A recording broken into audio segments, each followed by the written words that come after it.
The human touch. Why art still needs us. Hello, you beautiful people, and welcome back to another episode of the SAGA podcast. I'm your host, Tim, and today we're diving deep into something that's been shaking the creative world to its core, AI. Yup. It's artificial intelligence. You've seen it, you've scrolled past it, you've maybe even used it. But is it art? Let's talk about it.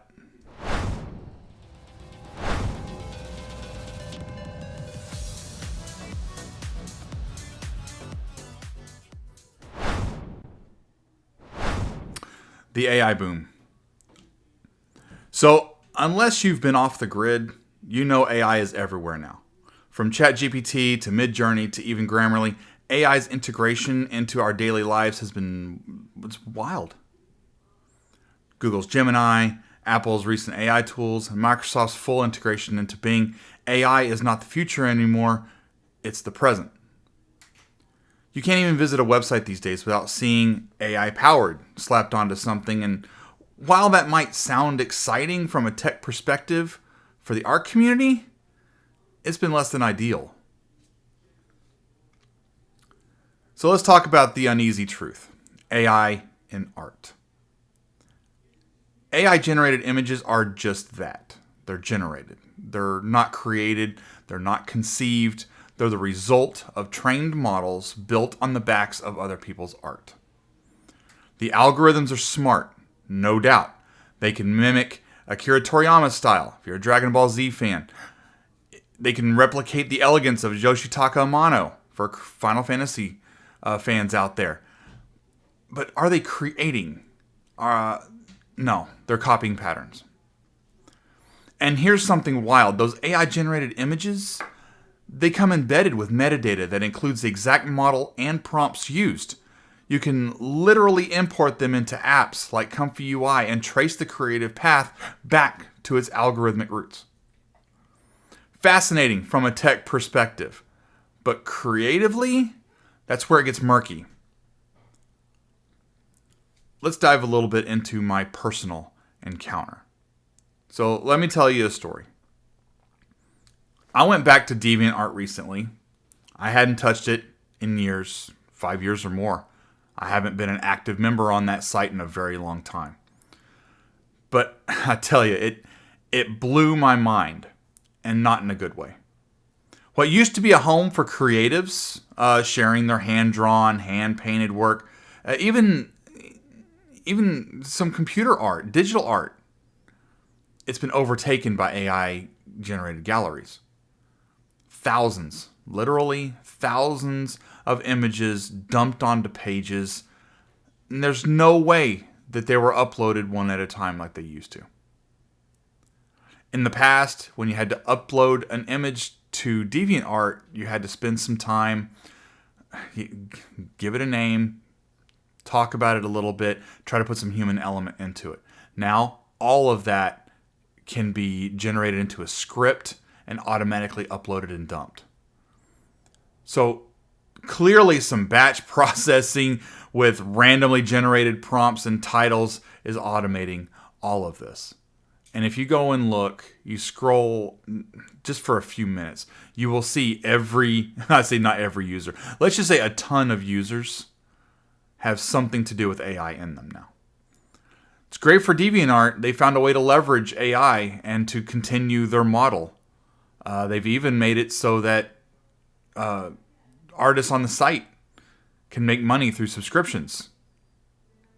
But you're not buying art. And we'll get into that in a little bit more. So when I came across something called adoptables, this was a new term for me. I think NFTs, but without the blockchain. People are paying real money for the rights to AI-generated images. Monthly subscriptions even. And I'm sitting here like, what are we doing? So, let's go back to the root. What is art, really? This is where I take a firm stance. I'm old school when I come to this. There may be some that agree with me, some that disagree. But AI generated images are not art. Art is made by people. Period. It's a product of conscious thought, emotional resonance, and human experience. It's someone pulling an idea from their soul or inspiration around them through their hands or their mind into the world. You don't get that for an algorithm string. You can argue, well, elephants paint. Sure, but are they painting with intention or is it trained behavior? For me, true art has to be made by people, by hearts, and by hands. So let's think of it a little bit more on the tool perspective. Don't get me wrong, I'm not anti-AI. In fact, I think it can be an incredible tool for artists. Need help visualizing a pose or testing composition before diving in? AI can help. Storyboarding, conceptualizing, mocking up rough ideas? Absolutely. But when people use it as a shortcut to mass produce and sell content that they didn't actually make, that's where I draw the line. If you're going to use AI in art, it needs to be grounded in your own work. You train a model with your drawings. You build on top of your creativity. Then it's a collaborative tool, not a crutch. I feel sometimes people are looking for an easy way out, and my recent experience on DeviantArt definitely feels like people are trying to shortcut it and make money on something that's not theirs, that they didn't make it. People who haven't been generating art before now have an avenue to make money in an area reserved for people that used to actually put their heart and soul into it. Now it's prompting and algorithms dump out images based on a LoRa model, and boom, profit. And I'm not going to lie, most of them I have seen are sexually explicit. Whether you're into that or not, it's completely up to you. But I see two things. I see fan art and I see sexually explicit images. Those two together, people are paying real money for that just to see their favorite characters in lewd positions. It's all over. And it's actually quite concerning. So let's talk about a personal project. AI meets my world of Nero. As I work on my Legend of Nero graphic novel, I've been toying with an idea of an AI influencer. Not one of those generic, eerily photorealistic models. No, I'm talking about one created entirely from my own art. That means training a LoRa model, using my own illustrations, feeding the AI my work. So when something gets generated, it's not copying someone else, it's remixing me. And that's really the only way I'd feel right using it. And honestly, it's a wild concept, one I never imagined considering even a year ago, but that's how fast this world is moving. You can't expect, as an artist, to do everything. And this is a tool.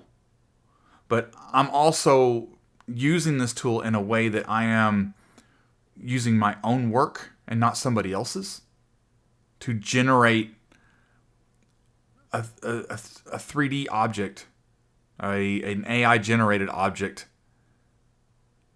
for social reasons, to build hype on my graphic novel, or to push the brewing once the brewery becomes in effect. That's my way of thinking. I don't know yet. I'm not 100% committed to it. It's just a thought, and it's a thought of using a tool in a way that makes sense in my art, my world. So some final thoughts. Look, AI is not going away. Whether you're anti-AI or pro, it doesn't matter. It's not going away. It's too integrated now. The ship has long sailed, and while it's doing some harm in the art community, I still believe that there's a way forward. If we use it responsibly, as a tool to enhance our processes rather than replace it, we can still maintain the heart and soul of what makes art well, art. It's going to take restraint. It's going to take a conscience. It's going to take somebody not looking for a quick buck and to turn around quick content. It's going to have to be used with purpose. And that's where artists come into play. If you truly are an artist, you'll probably look for a way to use it in your own world rather than have it replace you. But we've got to stay vigilant. We've got to stay creative. And most importantly, we've got to stay human. So thanks for hanging out with me today. This is your boy Tim, signing out.